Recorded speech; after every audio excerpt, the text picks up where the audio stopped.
ॐ पुण्डरीकाक्षाय नमः। ॐ वृषकर्मणे नमः। ॐ वृषाकृतये नमः। ॐ रुद्राय नमः।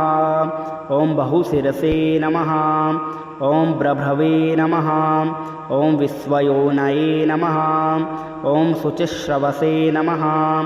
ॐ अमृताय नमः। ॐ शाश्वतस्थाणवे नमः। ॐ वरारोहाय नमः। ॐ महातपसे नमः। ॐ सर्वगाय नमः। ॐ सर्वविधभानवे नमः। ॐ विश्वक्सेनाय नमः। ॐ जनार्दनाय नमः। ॐ वेदाय नमः। ॐ वेदविदे नमः। ॐ अभ्यङ्गाय नमः। ॐ वेदाङ्गाय नमः। ॐ वेदविदे नमः। ॐ कवये नमः। ॐ लोकाध्यक्षाय नमः। ॐ सुराध्यक्षाय नमः। ॐ धर्माध्यक्षाय नमः। ॐ कृताकृताय नमः। ॐ चतुरात्मने नमः। ॐ चतुर्व्यूहाय नमः। ॐ चतुर्दृष्टाय नमः। ॐ चतुर्भुजाय नमः। ॐ भ्राजिष्णवे नमः। ॐ भोजनाय नमः। ॐ भोक्त्रे नमः। ॐ सहिष्णवे नमः। ॐ जगदादिजाय नमः। ॐ अनघाय नमः। ॐ विजयाय नमः। ॐ जेत्रे नमः। ॐ विश्वयोनये नमः। ॐ पुनर्वसवे नमः। ॐ उपेन्द्राय नमः। ॐ वामनाय नमः। ॐ प्रांसवे नमः। ॐ अमोघाय नमः। ॐ शुचये नमः। ॐ ऊर्जिताय नमः। ॐ अतीन्द्राय नमः। ॐ संग्रहाय नमः।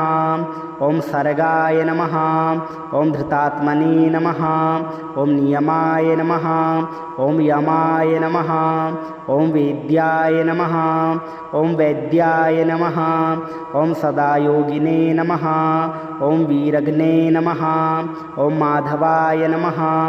ॐ मधवे नमः। ॐ अतीन्द्रियाय नमः। ॐ महामायाय नमः। ॐ महोत्साहाय नमः। ॐ महाबलाय नमः। ॐ महाबुधाय नमः। ॐ महावीराय नमः। ॐ महाशक्तये नमः। ॐ महाद्युतये नमः। ॐ अनिर्देशवपुषे नमः। ॐ श्रीमते नमः। ॐ अमेयात्मने नमः। ॐ महादृदृशे नमः। ॐ महेश्वासाय नमः। ॐ महीभर्त्रे नमः। ॐ श्रीनिवासाय नमः। ॐ सतांगतये नमः। ॐ अनिरुद्धाय नमः। ॐ सुरानन्दाय नमः। ॐ गोविन्दाय नमः। ॐ गोविदाम्पतये नमः। ॐ मरीचये नमः। ॐ दमनाय नमः। ॐ हंसाय नमः। ॐ सुपर्णाय नमः। ॐ भुजगोत्तमाय नमः। ॐ हिरण्यनाभाय नमः। ॐ सुतपसे नमः। ॐ पद्मनाभाय नमः। ॐ प्रजापतये नमः। ॐ अमृत्यवे नमः। ॐ सर्वदृशे नमः। ॐ सिंहाय नमः। ॐ सन्धात्रे नमः। ॐ सन्धिमते नमः। ॐ स्थिराय नमः। ॐ अजाय नमः। ॐ दुर्मर्षणाय नमः। ॐ शास्त्रे नमः। ॐ विश्रुतात्मने नमः। ॐ सुरारिगणे नमः। ॐ गुरवे नमः। ॐ गुरुत्तमाय नमः। ॐ धाम्ने नमः। ॐ सत्याय नमः। ॐ सत्यपराक्रमाय नमः। ॐ निमिषाय नमः। ॐ अनिमिषाय नमः। ॐ स्रग्वीणे नमः। ॐ वाचस्पतये उदारधिये नमः। ॐ अग्रगण्ये नमः। ॐ पुण्डरीकाक्षाय नमः। ॐ वृषकर्मणे नमः। ॐ वृषाकृतये नमः। ॐ रुद्राय नमः। ॐ बहुशिरसे नमः। ॐ ब्रभ्रवे नमः। ॐ विश्वयोनये नमः। ॐ शुचिश्रवसे नमः। ॐ अमृताय नमः। ॐ शाश्वतस्थाणवे नमः। ॐ वरारोहाय नमः। ॐ महातपसे नमः। ॐ सर्वगाय नमः। ॐ सर्वविधभानवे नमः। ॐ विश्वक्सेनाय नमः। ॐ जनार्दनाय नमः। ॐ वेदाय नमः ॐ वेदविदे नमः ॐ अभ्यङ्गाय नमः ॐ वेदाङ्गाय नमः ॐ वेदविदे नमः ॐ कवये नमः ॐ लोकाध्यक्षाय नमः ॐ सुराध्यक्षाय नमः ॐ धर्माध्यक्षाय नमः ॐ कृताकृताय नमः ॐ चतुरात्मने नमः ॐ चतुर्व्यूहाय नमः ॐ चतुर्दृष्टाय नमः ॐ चतुर्भुजाय नमः ॐ भ्राजिष्णवे नमः ॐ भोजनाय नमः ॐ भोक्त्रे नमः ॐ सहिष्णवे नमः ॐ जगदादिजाय नमः ॐ अनघाय नमः ॐ विजयाय नमः ॐ जेत्रे नमः ॐ विश्वयोनये नमः ॐ पुनर्वसवे नमः ॐ उपेन्द्राय नमः ॐ वामनाय नमः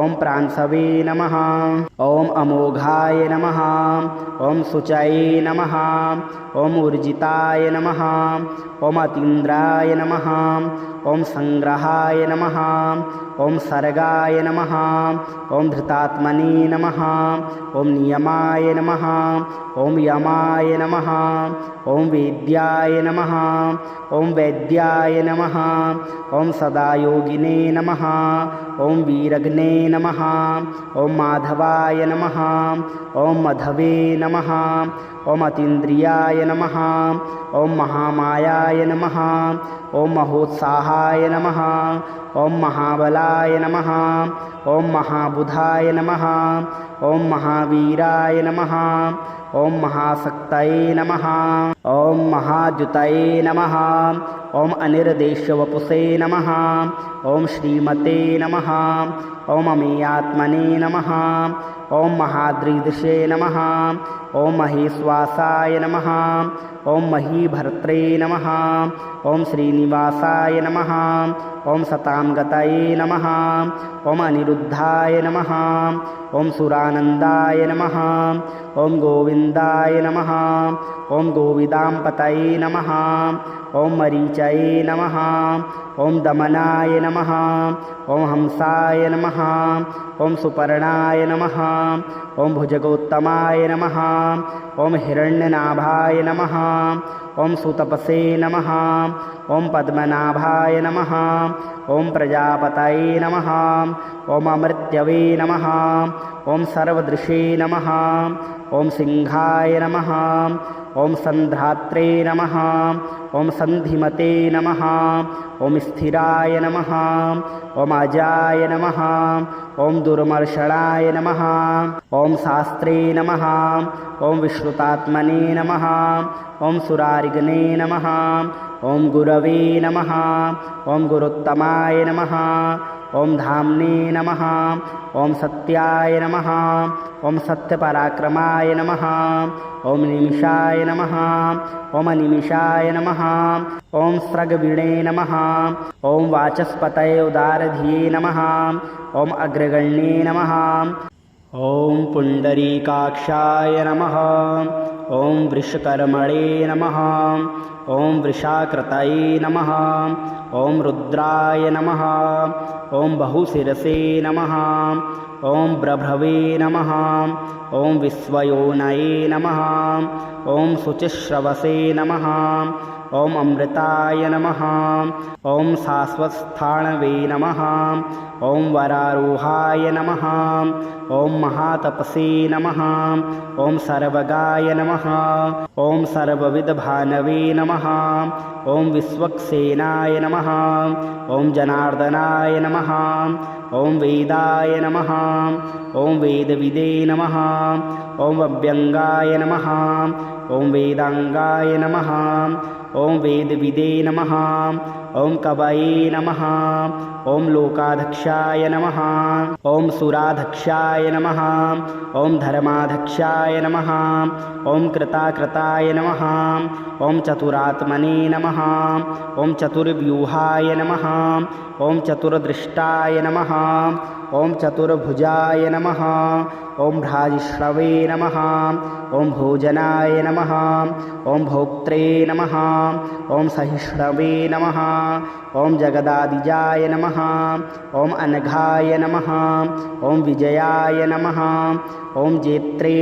नमः ॐ विश्वयोनये नमः ॐ पुनर्वसवे नमः ॐ उपेन्द्राय नमः ॐ वामनाय नमः ॐ प्रांसवे नमः ॐ अमोघाय नमः ॐ शुचये नमः ॐ ऊर्जिताय नमः ॐ अतीन्द्राय नमः ॐ संग्रहाय नमः ॐ सर्गाय नमः ॐ धृतात्मने नमः ॐ नियमाय नमः ॐ यमाय नमः ॐ वेद्याय नमः ॐ वैद्याय नमः ॐ सदायोगिने नमः ॐ वीरग्ने नमः ॐ माधवाय नमः ॐ मधवे नमः ॐ अतीन्द्रियाय नमः ॐ महामायाय नमः ॐ महोत्साहाय नमः ॐ महाबलाय नमः ॐ महाबुधाय नमः ॐ महावीराय नमः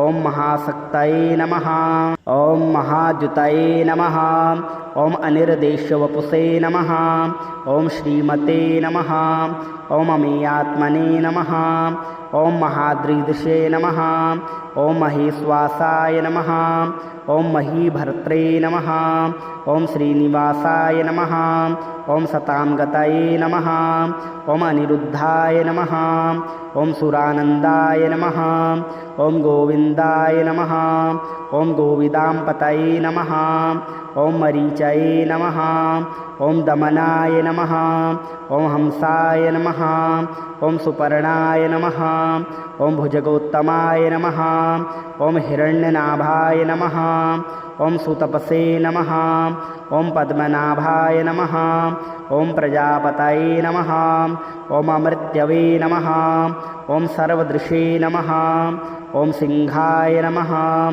ॐ सन्धात्रे नमः ॐ सन्धिमते नमः ॐ स्थिराय नमः ॐ अजाय नमः ॐ दुर्मर्षणाय नमः ॐ शास्त्रे नमः ॐ विश्रुतात्मने नमः ॐ सुरारिगणे नमः ॐ गुरवे नमः ॐ गुरुत्तमाय नमः ॐ धाम्ने नमः ॐ सत्याय नमः ॐ सत्यपराक्रमाय नमः ॐ निमिषाय नमः ॐ अनिमिषाय नमः ॐ स्रगवीणे नमः ॐ वाचस्पतये उदारधिये नमः ॐ अग्रगण्ये नमः